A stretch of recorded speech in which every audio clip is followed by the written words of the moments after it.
পৃথিৱীত এনে কিছু ব্যক্তি আছে যিজন যেন জীয়াই থাকে আনৰ বাবে। তেওঁলোকৰ সুখ দুখ হাঁহি আনন্দ লুকুৱাই নিজক মাথো বিলাই দিয়ে আনৰ বাবে।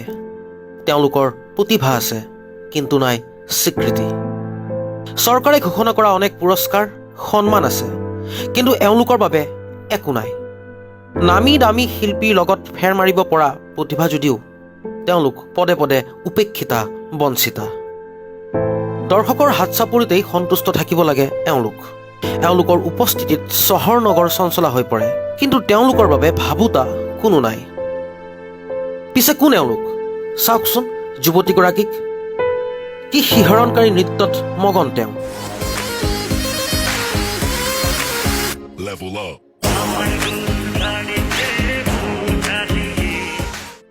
পুৰুষজনৰ মূৰত এখন ভৰিৰে জিমনাষ্টিক কৰাত অভ্যস্ত এওঁ।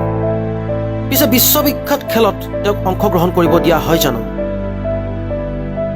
এই তিনি যুৱতীক চাওকচোন, হাজাৰ হাজাৰ দৰ্শকক মোহাচন্ন কৰি ৰখা তিনি যুৱতী শিল্পী।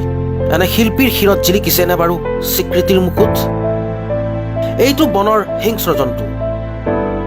চাওকচোন তেওঁলোকৰ একোটা ইংগিতত ভালুকটোৱে কি কৰিছে। সি যেন হিংস্ৰ নহয়, তাৰ প্ৰশিক্ষকৰ ইংগিতেই তাৰ বাবে যথেষ্ট। পিছে বনৰীয়া হিংস্ৰ জন্তুক বশ কৰিব পৰা কৌশলেৰে পুষ্ট যদিও এওঁক স্বীকৃতি দিছে জানো কোনোবাই? দল সংগঠন কোনোবাই চৰকাৰক আহ্বান জনাইছেনে এই শিল্পীসকলৰ সত্তাক লৈ? মৰম লগা এইগৰাকী যুৱতী, বয়স তেনেই কম। সম্ভৱতঃ পেটৰ জুই নুমুৱাবলৈ প্ৰদৰ্শন কৰিছে এক খেলা।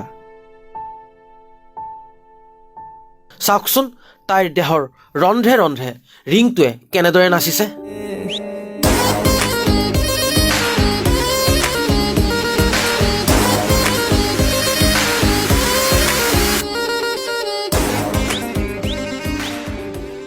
পিছে ক্ষণিকৰ আমোদ লৈ সকলো উভতি যাব নিজৰ বাসস্থানলৈ। যাযাবৰী এইসকল শিল্পীৰ যেন নাই ঠিকনা। যদি আছে সেয়া ধৰিত্ৰী। বিশ্বৰ প্ৰান্তে প্ৰান্তে মাথো মানুহক আমোদ দি যোৱা অনামিক শিল্পী এওঁলোক। সকলো আছে কিবা যেন নাই, পৰিচয় মাথো চাৰ্কাছৰ মানুহ এওঁলোক। News desk report, Raftaar 7 news.